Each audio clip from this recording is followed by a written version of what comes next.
KPM tatap muka di Mei ini, bagaimana di Malaka, apakah dimungkinkan atau pola KPM apa yang dipakai? Ya, jadi bagaimanapun, apapun program pusat, program provinsi, kabupaten harus menyesuaikan. Jadi kita tetap akan melihat kondisi ini. Tadi di depan pun saya sudah tegaskan bahwa pembatasan-pembatasan harus kita lihat. Katakanlah kalau kita mau offline. Kalau offline kita harus lihat dulu ruangan-ruangan kita itu sudah bersih atau belum. Ruangan-ruangan kita itu memenuhi syarat belum. Itu pun tidak boleh terlalu banyak mahasiswa atau siswa di sana deh. Jadi kita harus melihat kondisi. Gitu. Jika tidak memungkinkan, kita tetap online. Hanya persoalannya, saya mohon maaf untuk teman-teman saya media. Kalian sudah membesarkan saya. Saya mohon maaf karena ini kan saya harus lihat dulu. Saya hari ini langsung berdiri di podium. Saya belum terjun langsung ke lapangan dengan Pak Wakil. Kami mesti lihat dulu kondisinya. Jika tidak memungkinkan, jangan dipaksakan. Karena kita ingin supaya Malaka sehat. Itu harapan saya.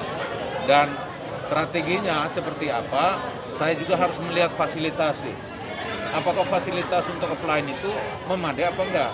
Jangan sampai hanya sekedar. Ini tidak menjamin kualitas. Nah, pemerintah juga harus melihat itu. Ketika kita turun ke lapangan dan ternyata fasilitas untuk online, contoh saja internet, apakah di sekolah-sekolah itu kita omong online tapi sudah pasang internet? Jangan sampai tidak ada. Karena kan sebetulnya begini, di sekolah-sekolah, saya kebetulan salah satu pimpinan di kampus. Nah, di sekolah-sekolah itu kita bisa menerapkan sistem pembatasan sepanjang ruangan itu memenuhi syarat. Kalau ruangan kapasitasnya 25, kita harus bagi dua. Sehingga tidak ada yang terkontaminasi dengan penyakit ini. Jadi strateginya kita harus melihat dulu fasilitas semua, kemudian ruangannya memadai, ruangan harus bersih, tim medis kesehatan juga harus cek ruangan itu, lalu harus selalu disemprot sebetulnya. Itu harusnya tiap hari disemprot, gitu. Atau minimal seminggu 2 kali. Disemprot ruangan yang mau jadi offline. Jika tidak, jangan dipaksakan murid-murid kita. Karena kebersihan juga menentukan. Kebersihan lingkungan di sekolah juga menentukan. Ya. Baik, Bapak, terkait dengan siswa yang saat ini juga terkena dampak bencana banjir bandang, sejauh ini tindak lanjut dari Pemda sendiri seperti apa, Bapak? Ya, jadi kalau adik bertanya Pemda ini kan saya baru diserahkan jabatan kemarin. Hari ini pun saya paksakan, karena saya tidak mau seperti tadi saya sampaikan itu. Kenapa harus 2 Mei? Karena itu kan ada landasan yuridis. Jadi kalau bertanya soal seperti itu, bagaimana Pemda akan bertindak cepat. Tapi karena saya baru dilantik hari ini, saya harus turun lihat dulu. Sosiologisnya harus lihat, karena ingat, saya tidak suka melakukan sesuatu berdasarkan data palsu. Saya tidak suka. Itu saya harus terusin di situ. Supaya uang itu tidak dibocorkan, tidak disalahgunakan. Karena saya akan mengawal benar anggaran pendapatan belanja daerah bersama wakil saya. Kita tidak mau anggaran itu digunakan sembarang.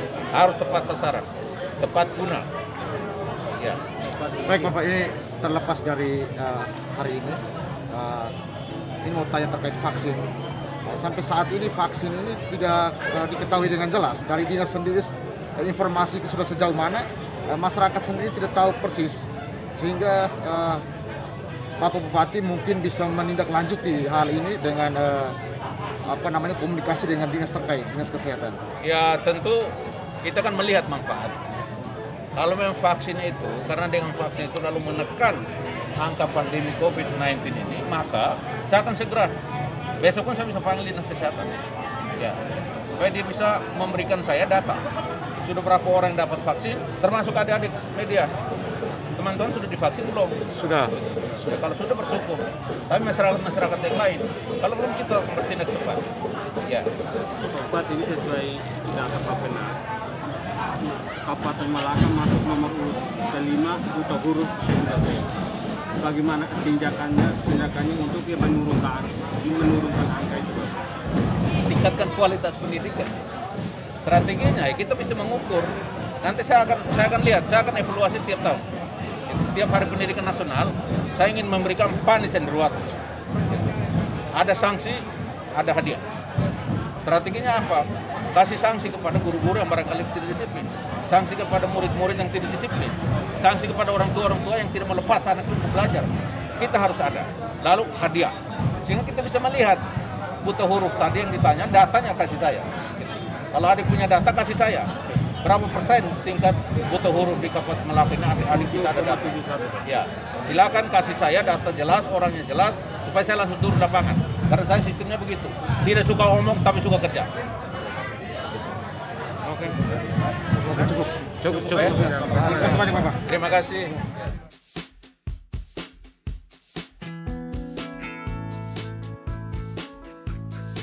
Peringatan Hari Pendidikan Nasional tanggal 2 Mei tahun 2021, pemerintah daerah Kabupaten Melaka, Provinsi Nusa Tenggara Timur, menggelar upacara pengibaran bendera di lapangan umum Kota Betun.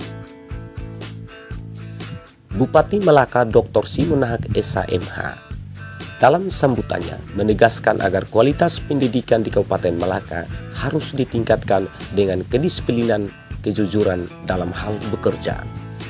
Keberhasilan kita diukur dari kualitas setiap kita, diukur dari tingkat kedisiplinan kita, diukur dari tingkat kedisiplinan kita, tingkat kejujuran kita, jujur kepada diri sendiri, keluarga, sesama, dan jujur pula di tempat kerja kita, ungkap Bupati Melaka Dr. Simon Nahak saat upacara peringatan Hari Pendidikan Nasional tanggal 2 Mei di lapangan umum Kota Betun.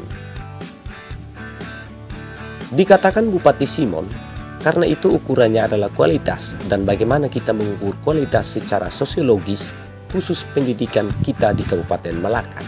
Bagaimana dengan tingkat nilai akademik yang kita raih? Persaingan di Kabupaten Melaka, lalu apakah persaingan di tingkat provinsi? Bagaimana pula dengan tingkat nasional? Bahkan bagaimana dengan tingkat internasional? Ini yang harus kita kerja bersama agar kita bisa tingkatkan sehingga ketika kita berbicara kualitas pendidikan, ukurannya adalah bisa dilihat dari data-data yang akurat, data-data yang komprehensif, data-data yang bisa dipertanggungjawabkan, bukan data palsu, ungkas Bupati Melaka. Bupati Dr. Simon juga meminta pengertian dari semua stakeholder karena ia tidak suka melihat hal-hal seperti itu. Saya ingin agar kepalsuan antara kita dan kepalsuan dari mereka yang kita berhadapan, saya mohon agar disingkirkan karena kita ingin kehidupan yang berkualitas, pungkas Bupati Melaka. Ditegaskannya lagi, jam kantor kita harus bekerja sesuai dengan aturan. Jam sekolah kita harus bekerja sesuai dengan aturan. Namun, kenapa kita harus batasi? Karena kita memahami bahwa pandemi adalah satu penyakit yang sangat berbahaya. Tetapi kita tetap bersyukur dan pertahankan karena Melaka masih tetap dalam zona hijau COVID-19. Tutup Bupati Melaka.